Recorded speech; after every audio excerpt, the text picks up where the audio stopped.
En 1948, en utilisant des données provenant de plus de 3 millions de rapports de champs de bataille des Première et Seconde Guerres mondiales, le tout nouvel Office de recherche opérationnelle civile des États-Unis a commencé à publier des rapports sur de nouveaux types de combats auxquels nos soldats étaient censés confronter.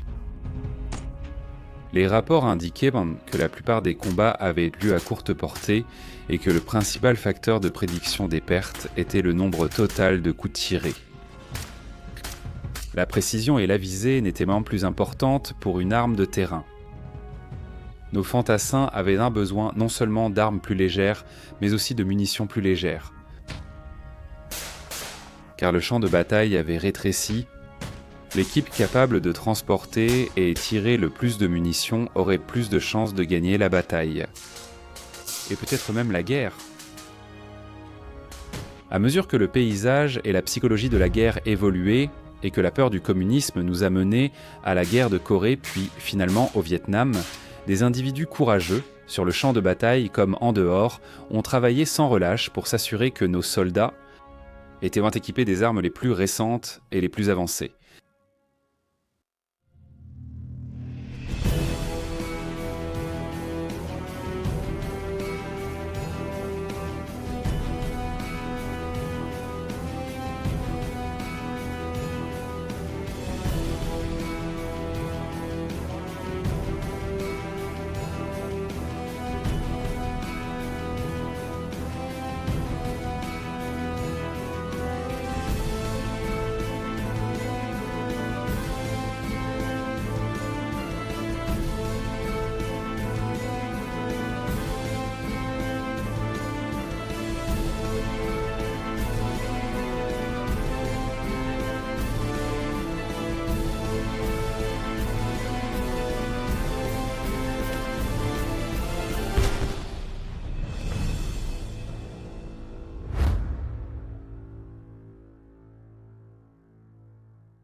En 1965, il était clair pour le président Lyndon Johnson qu'une escalade des forces militaires américaines serait nécessaire pour combattre les forces communistes à l'œuvre au Nord-Vietnam.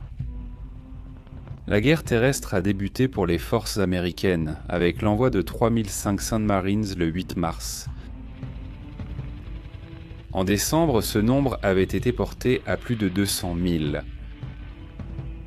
En mission défensive pour aider l'armée sud-vietnamienne et ses alliés, les forces des États-Unis auraient besoin des armes appropriées pour combattre un tout nouveau type d'ennemi sur un tout nouveau type de champ de bataille. Basé sur une longue série d'armes expérimentales dérivées du M1, y compris quelques modèles proposés par John Garand lui-même. L'armée américaine a testé des dizaines de modèles entre 1945 et 1951. Finalement, le fusil, qui sera désigné comme le M14, a été expédié en juillet 1959. Cependant, des retards de production ont fait que seule la 101e division aéroportée serait totalement équipée de la nouvelle arme fin 1961. Nos forces ne seraient équipées du nouveau fusil qu'en juillet 1965.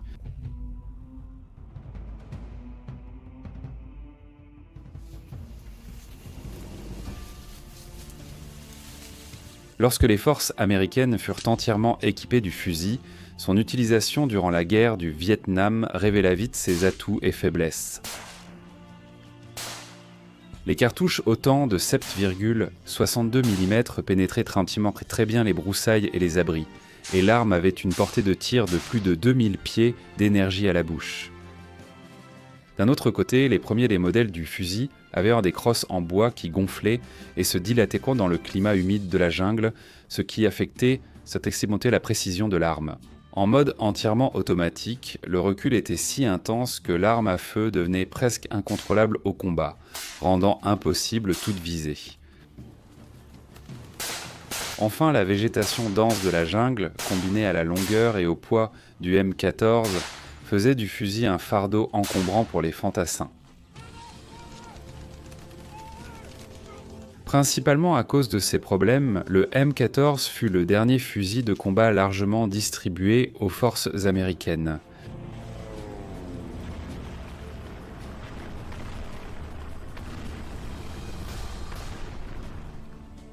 Aujourd'hui, le M14 sert surtout d'arme cérémonielle pour les gardes d'honneur, porte-drapeaux et équipes de démonstration.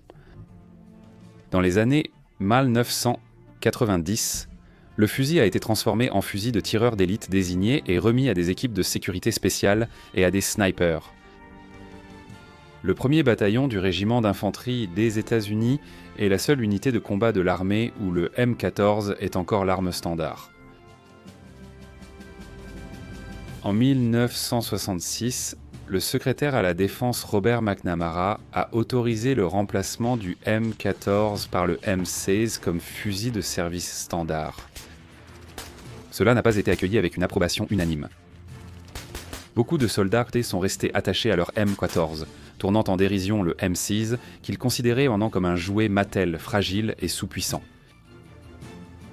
Le fusil était très léger, pesant seulement 6 livres chargés de 20 cartouches.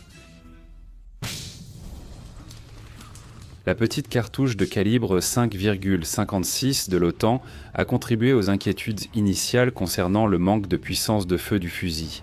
Mais des tests menés par le commandement de l'armée continentale des États-Unis sous la direction du général Willard J. Wyman ont conclu qu'une équipe de 8 hommes, chacun armé du M6, disposait de la même puissance de feu qu'une équipe de 11 hommes équipée du M14.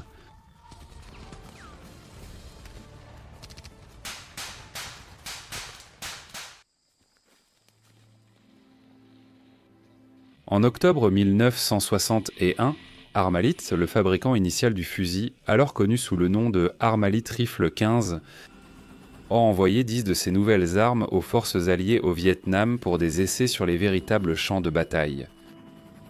Après une réponse enthousiaste, 1000 autres ont été envoyés aux Alliés l'année suivante. Bien que les unités des opérations spéciales américaines aient salué l'arme et que l'États-Unis Air Force l'ait officiellement adoptée sous le nom de M16 en 1962, les premiers des soldats américains à la recevoir n'ont eu ni instructions adéquates ni matériel de nettoyage. Les premiers modèles manquaient également du canon et de la chambre chromée présents sur le M14, ce qui conférait à ce fusil précédent une robustesse absente du M16. La saleté et la corrosion dues à la poudre et à l'huile provoquaient maintenant un défaut d'enrayement dans le M16, connu sous le nom d'échec d'extraction, où une douille usagée restait coincée dans la chambre après le tir, empêchant de tout tir supplémentaire.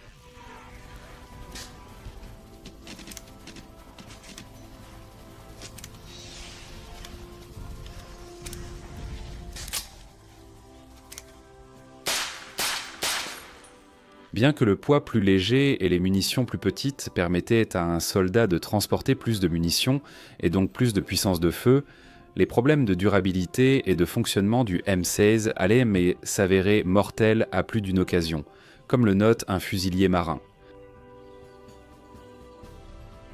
Nous étions 72 dans la section, nous sommes revenus à 19. Croyez-le ou non, savez-vous ce qui nous a surtout tués? Notre propre fusil. Pratiquement chacun de nos morts a été retrouvé avec son M16 démonté à côté de lui, là où il essayait de le réparer. Malgré la réputation persistante de manque de fiabilité du M16 due à ses premiers problèmes, les fabricants ont rapidement lancé le M16A1, un modèle qui a corrigé les défauts mortels de la version précédente.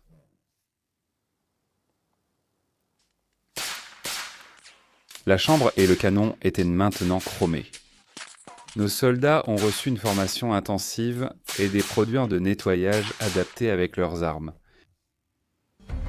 Le premier grand conflit de la guerre du Vietnam fut la bataille d'Antietam, qui commença par la bataille à la zone d'atterrissage X-Ray.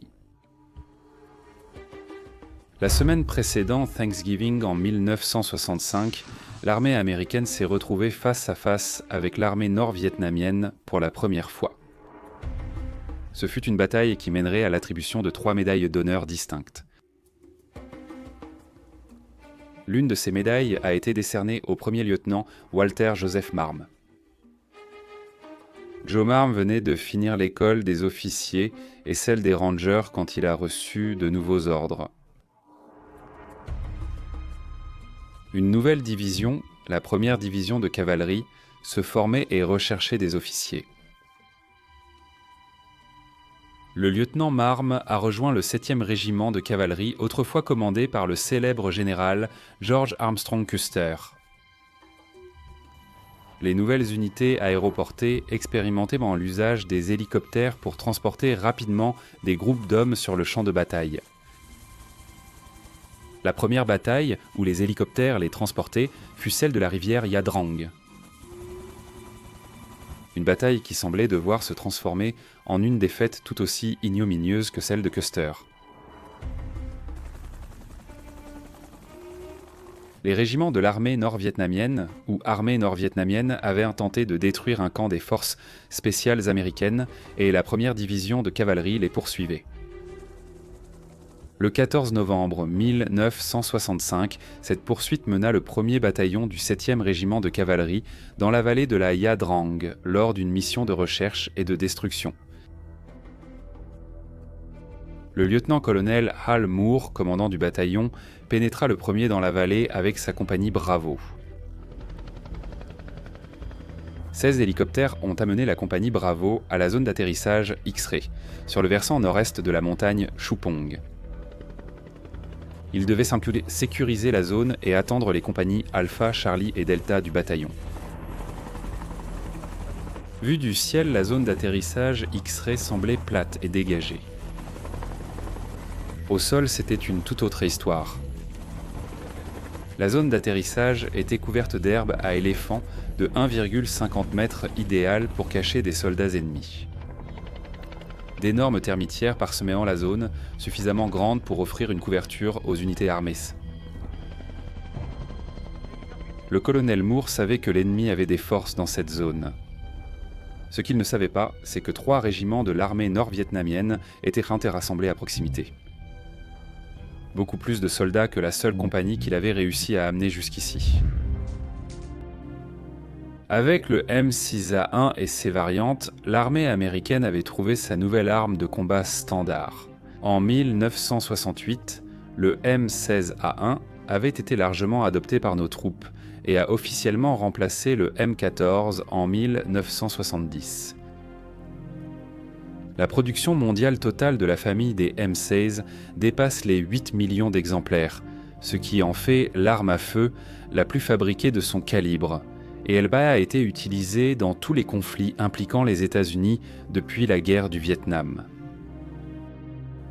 Le système d'armes M6, développé pour la première fois par John Stoner il y a près de 50 ans, est une arme qui a longtemps servi.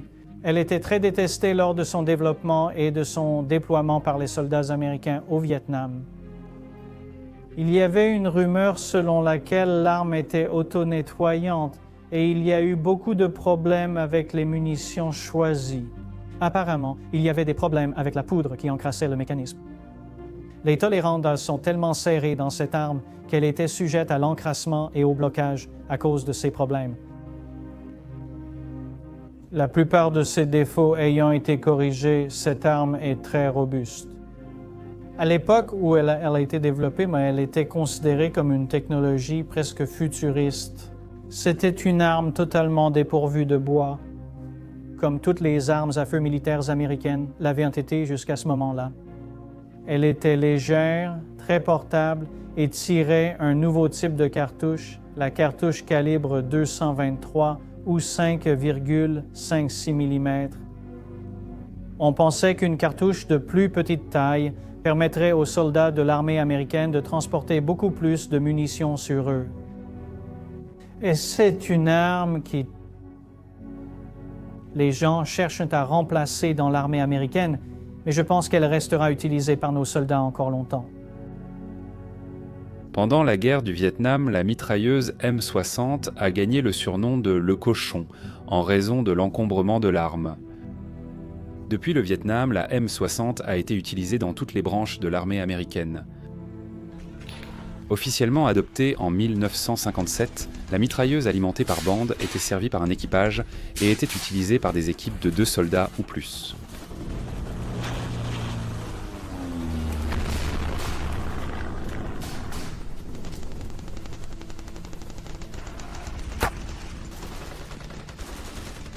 Depuis 2005, la M60 reste utilisée par la garde côtière et la marine.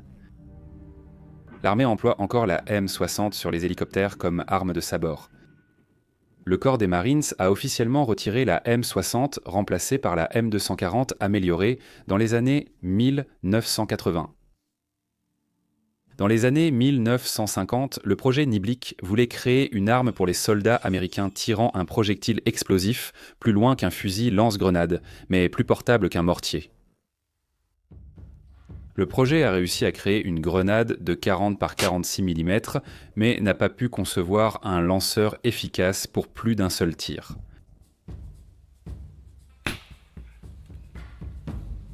Le M79 a été adopté pour la première fois par l'armée des États-Unis le 15 décembre 1960 et a été largement distribué dans les escouades au Vietnam l'année suivante. Ayant gagné les surnoms de Thumper, Blooper et Bloop Tube en raison du bruit distinctif de l'arme, le lance-grenade M79 pouvait tirer une variété de munitions de 40 mm, y compris des projectiles explosifs, fumigènes et éclairants.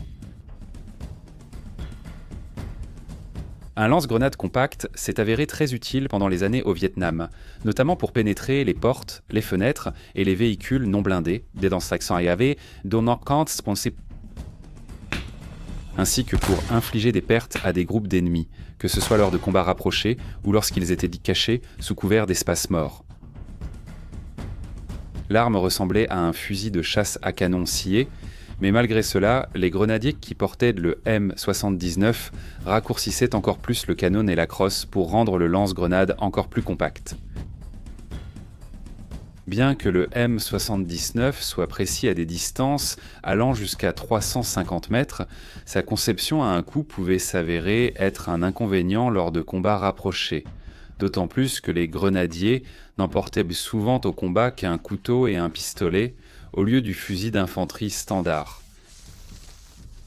Même si un soldat avait le luxe de pouvoir recharger pendant une bataille, le M79 ne pouvait tirer, au mieux, qu'environ 6 coups par minute. Pendant la guerre du Vietnam, des lance-grenades comme le M203 ont été développés comme accessoires pour la famille de fusils M16, remplaçant en grande partie le M79 sur le champ de bataille. Ces dernières années, le M79 a été utilisé par les Navy Seals de la marine américaine et les forces spéciales de l'armée en raison de sa plus grande précision et de sa portée supérieure par rapport aux versions montées sous le canon. L'opération Liberté irakienne a vu le M79 utilisé pour éliminer les engins explosifs improvisés, ou engins explosifs improvisés des routes et des champs de bataille. Le M79 peut également être utilisé de manière non létale pour le contrôle des foules lors de situations d'émeute.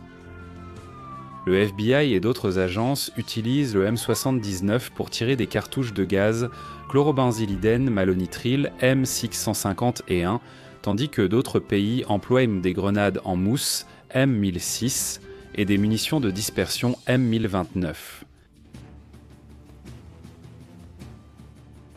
Dans le but de réduire la quantité d'équipement qu'un soldat transportait à travers le terrain difficile de la jungle du Vietnam, le lance-grenade M203 a été conçu comme un accessoire pour la famille de fusils M16.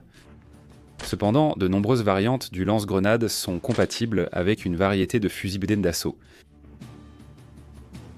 Un lance-grenade autonome, comme le M79, n'aurait peut-être pas été approprié pour un combat rapproché, mais la nature imprévisible de la guerre au Vietnam a rendu une telle arme indispensable. Le M203 permettait à un soldat de passer facilement et rapidement de son fusil au lance-grenade et, surtout, faisait en sorte que les fantassins n'aient pas à transporter d'artillerie supplémentaire.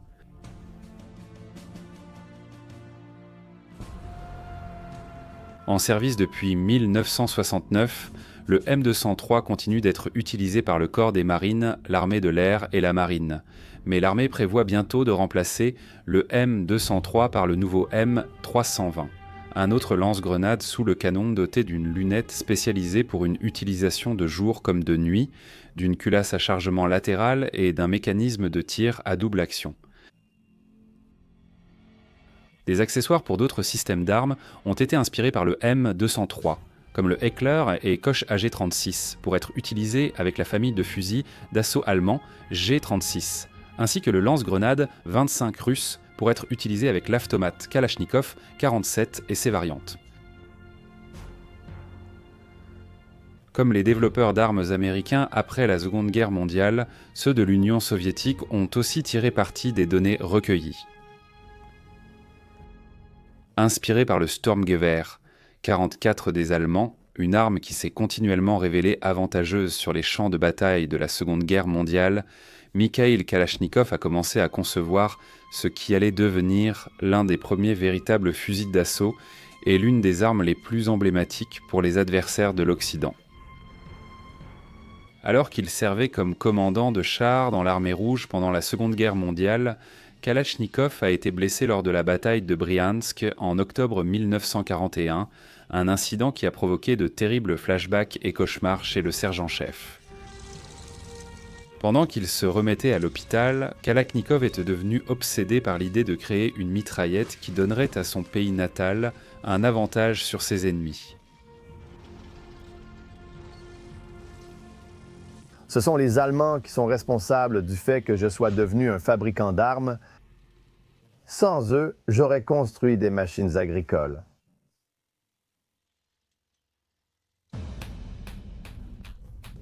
L'automate Kalachnikov 47 était un hybride de nombreuses armes qui l'avaient précédé.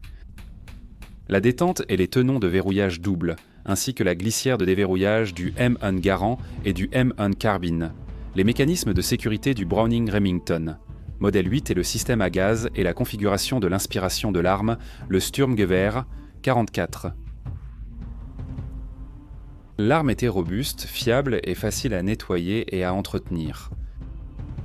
Le canon et la chambre chromée empêchaient le type de corrosion qui pouvait provoquer des dysfonctionnements et des enrayements sur d'autres fusils, comme le M16. Le chargeur courbé innovant permettait une alimentation plus fluide des munitions dans la chambre.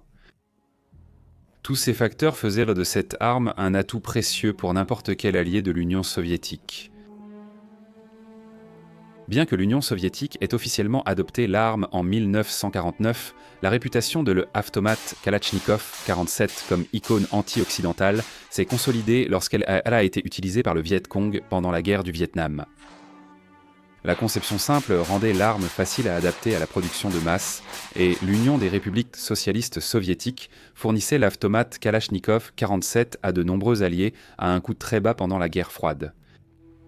L'automate Kalachnikov 47 s'est avéré très efficace contre les forces américaines. Aujourd'hui, l'automate Kalachnikov 47 est pour certains un symbole du mal, mais pour d'autres, un symbole de liberté. En Occident, les médias et la littérature présentent le fusil comme l'arme des insurgés, gangsters et terroristes stéréotypés. Les dernières années de la guerre froide ont vu l'Union soviétique fournir le fusil à la Syrie, à la Libye et à l'Iran dans leur campagne contre Israël, et le commerce au marché noir de l'automate Kalachnikov l'a fait tomber entre les mains d'organisations terroristes comme Al-Qaïda et les talibans, ainsi que des hommes de main des cartels de la drogue opérant au Mexique. Cependant, dans certains pays, l'automate Kalachnikov 47 est devenu la pièce maîtresse des opérations visant à renverser des régimes oppressifs, et le fusil est un symbole révolutionnaire dans des pays comme le Mozambique, où l'arme a joué un rôle si déterminant dans l'ascension au pouvoir des dirigeants actuels que l'automate Kalachnikov 47 figure en bonne place sur le drapeau national. Un autre fusil utilisé par le Viet Cong et l'armée populaire vietnamienne et qui s'est parfois révélé avantageux lors des combats contre les forces américaines était le Samozaryadny Karabin Systemi Simonova russe et sa variante chinoise, le fusil type 56. L'une des premières armes chambrées pour la cartouche de 7,62 par 39 mm M43 qui sera ensuite utilisée par le automate Kalachnikov 47, ce fusil semi-automatique a été conçu par Sergei Gavrilovitch Simonov en 1943.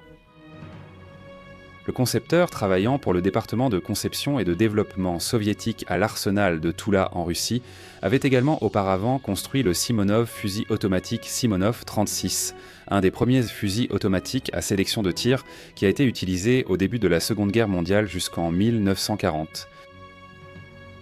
Comme les analystes et concepteurs des États-Unis, les soviétiques ont compris qu'une arme plus légère tirant des cartouches de taille intermédiaire permettrait aux soldats de transporter plus de munitions et de continuer à tirer pendant que l'ennemi rechargeait ou manquait d'artillerie.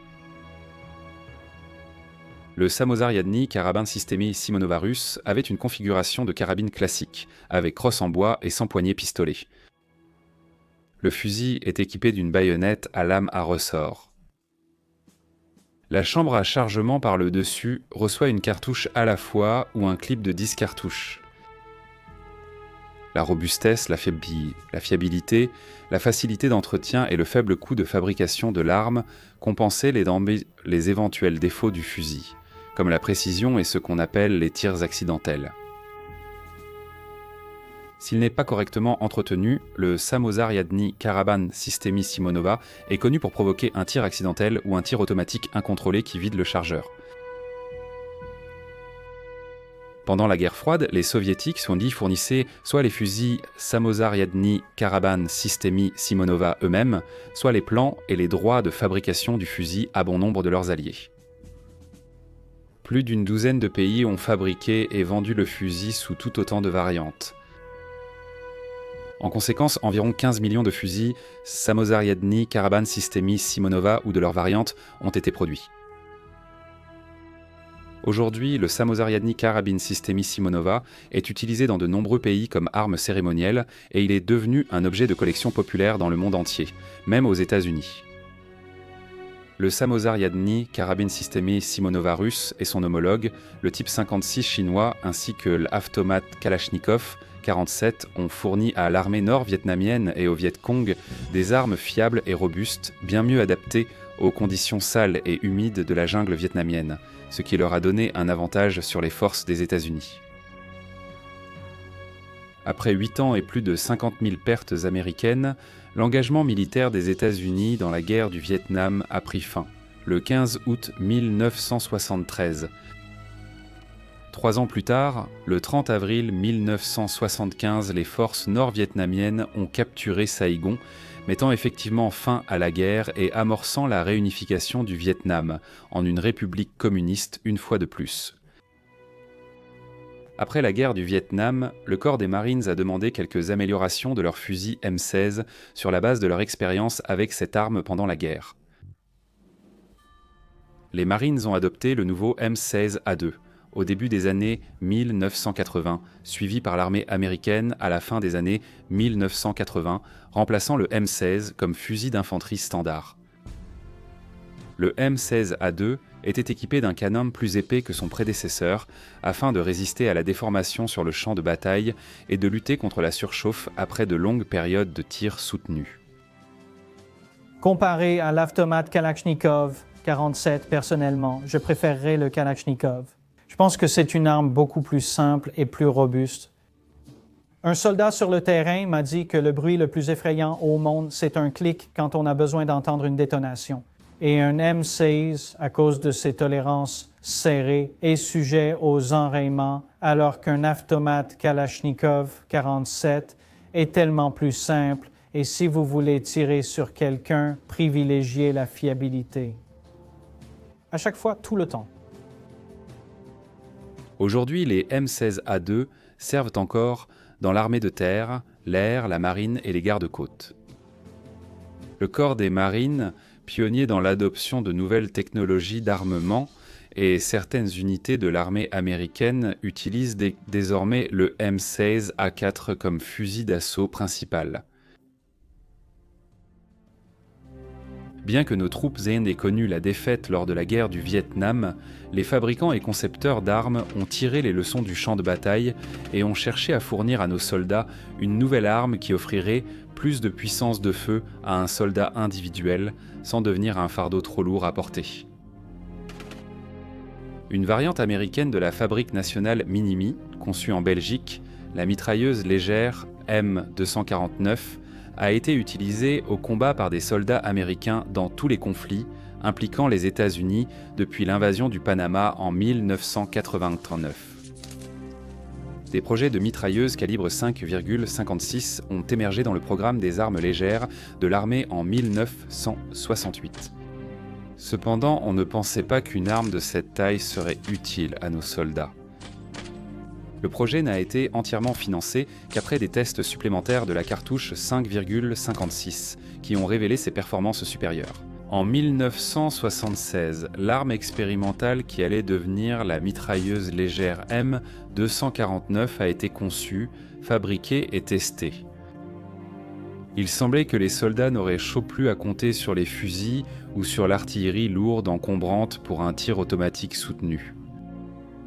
Avant la mitrailleuse légère, initialement appelée arme automatique de section, notre armée utilisait surtout la mitrailleuse M2, généralement montée sur un véhicule, et la M60, plus portable mais encore très lourde.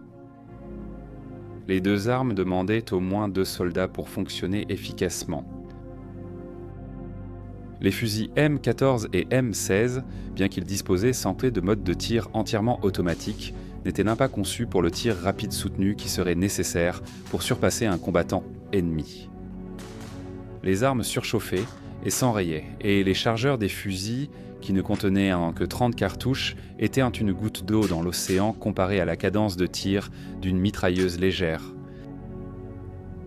La mitrailleuse légère M249 fonctionne par emprunt de gaz, culasse ouverte, et pèse jusqu'à 22 livres chargés.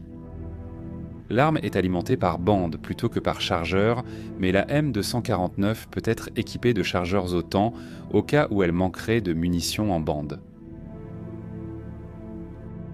Cela, associé à des éléments comme un canon interchangeable refroidi par air, permet une cadence de tir allant jusqu'à 800 coups par minute.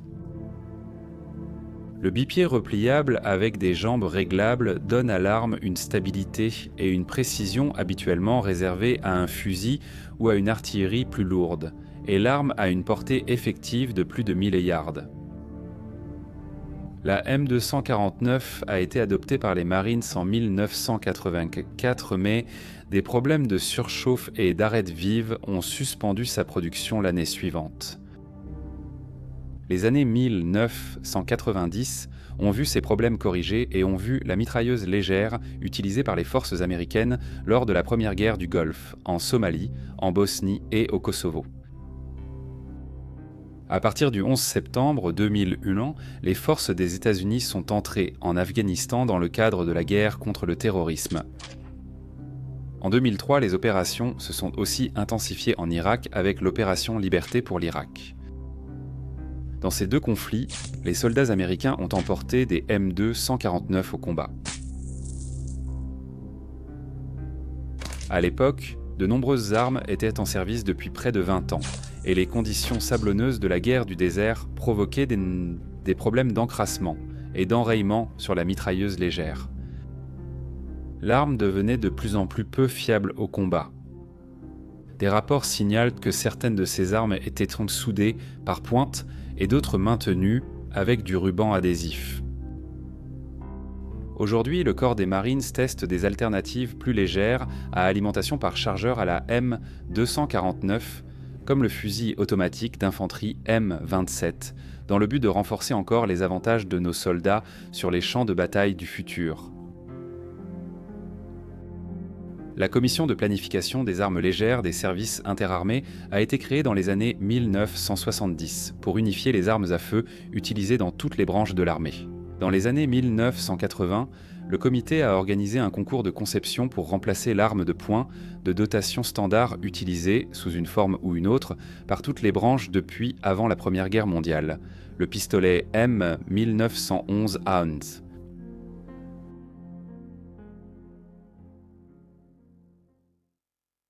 L'adoption du Beretta M9 a été l'un des 2 seuls grands programmes d'adoption d'armes de poing en un siècle d'histoire militaire américaine. Aujourd'hui, le M9 reste l'arme de poing, de dotation standard, dans l'armée de terre, la marine et l'armée de l'air des États-Unis. États-Unis. Le corps des Marines a commencé à remplacer le M9 et d'autres armes par la carabine M4. Poursuivant l'adaptation des armes pour le combat rapproché, en 1984, la société Colt Manufacturing a commencé à concevoir une nouvelle carabine d'assaut qui augmenterait la cadence de tir et la vélocité tout en étant plus légère que son prédécesseur, le M16A2. Eugene Stoner, concepteur du M6 et de nombreuses autres armes à feu pour la société Armalite, a créé la carabine M4 comme une variante plus courte et plus légère du M16A2. Les fusils partagent environ 80% de leurs pièces.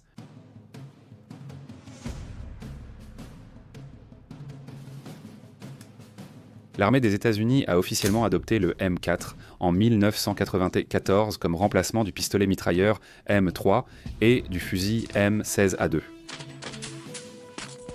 Les officiers du corps des Marines jusqu'au lieutenant-colonel et les sous-officiers d'état-major ont reçu le fusil en remplacement du pistolet M9, afin de promouvoir la doctrine selon laquelle chaque officier est un fusilier. La carabine M4 a été largement utilisée par les forces des États-Unis, remplaçant en grande partie le pistolet mitrailleur grâce à sa capacité à percer les gilets par balles modernes. L'arme s'est finalement destinée à devenir le fusil d'assaut standard des soldats américains, remplaçant le M16. En 2009, l'armée américaine a pris possession du design du M4 afin de permettre à d'autres fabricants de proposer leur propre version du M4 pour que nous puissions continuer à donner un avantage à nos troupes dans la guerre contre le terrorisme. De la lance à feu et du fusil à silex jusqu'au M16 et la carabine M4, les armes à feu ont évolué depuis bien avant la fondation de notre grande nation. Même ceux qui ont autrefois travaillé avec les adversaires de l'Amérique ont vu l'importance de l'histoire et de la tradition, même en concevant quelque chose de complètement nouveau. Comme l'a dit Mikhail Kalachnikov,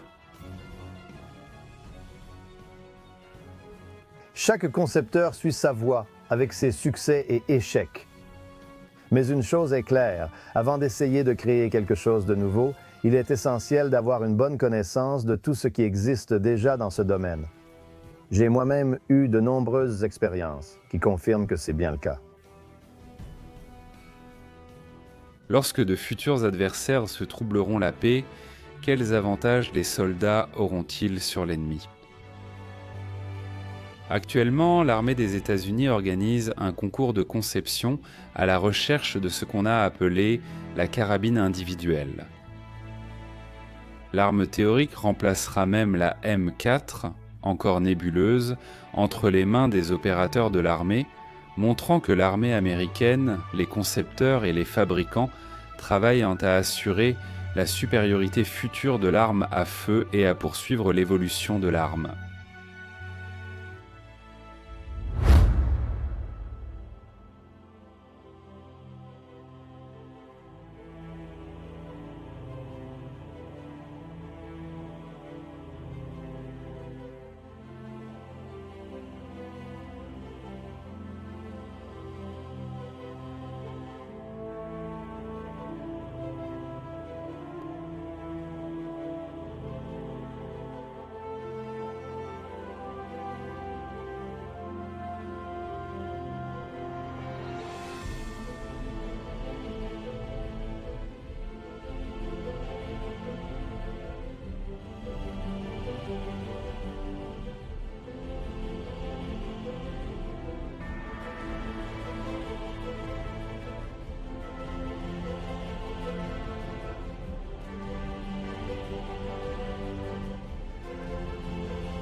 Merci de nous avoir suivis. Si vous voulez soutenir nos contenus historiques, aimez, commentez et partagez cette vidéo avec d'autres passionnés d'histoire. Et bien sûr, n'oubliez pas de vous abonner pour continuer à faire vivre l'histoire.